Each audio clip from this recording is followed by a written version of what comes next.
நம்ம எங்க வந்திருக்கோம்னு பாத்தீங்கன்னா தடா வாட்டர் ஃபால்ஸ் தான் வந்திருக்கோம். த பெஸ்ட் வாட்டர் ஃபால்னா அது தடா வாட்டர் ஃபால் தான். கிட்டத்தட்ட சென்னையிலேருந்து 3 hours டிராவல் பண்ணி நாங்கள் இந்த இடத்த ரீச் பண்ணோம். பட் பைக் பார்க்கிங்லேருந்து இந்த இடத்துக்கு கிட்டத்தட்ட 4 கிலோமீட்டருங்க. கிட்டத்தட்ட ஒரு 2.5 மணி நேரம் நாங்கள் வாக் பண்ணல, ட்ரெக்கிங் பண்ணோம்.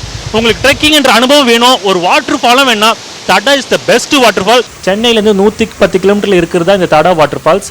சென்னை கும்மிடிப்பூண்டி வழியாக வந்தீங்கன்னா இந்த தடா வாட்டர் ஃபால்ஸ் ஈஸியாக ரீச் ஆகலாம். நான் 6 வயசு குழந்தைலேருந்து 12 வயசு குழந்தை வச்சிருக்கீங்கன்னா இங்கே வந்து ஓட ரொம்ப பெஸ்ட் ஆப்ஷன். அதேமாதிரி 12லேருந்து 20 வயசு உள்ளவங்க இங்கே நேச்சுரல் ஸ்விம்மிங் பூல் இருக்குது, அங்கே நீங்கள் ஜாலியாக விளையாடலாம். இல்லைங்க நாங்கள் வருதே வாட்டர் ஃபால்ஸ்க்காக தான் வரோம் நீங்கள் நினச்சிங்கன்னா தடா வாட்டர் ஃபால்ஸில் ட்ரெக்கிங் அனுபவத்தோடு நீங்கள் தடா வாட்டர் ஃபால்ஸ் நல்லா என்ஜாய் பண்ணலாம். அதுவும் மெயின் வாட்டர் ஃபால்ஸ் தான் ரொம்ப நல்லாயிருக்கும். ஸோ உங்களுக்கு எங்களோட வீடியோ பிடிச்சிருந்தா சப்ஸ்கிரைப் மட்டும் பண்ணிக்கோங்க. Meet you in my next video. Thank you, பைங்க.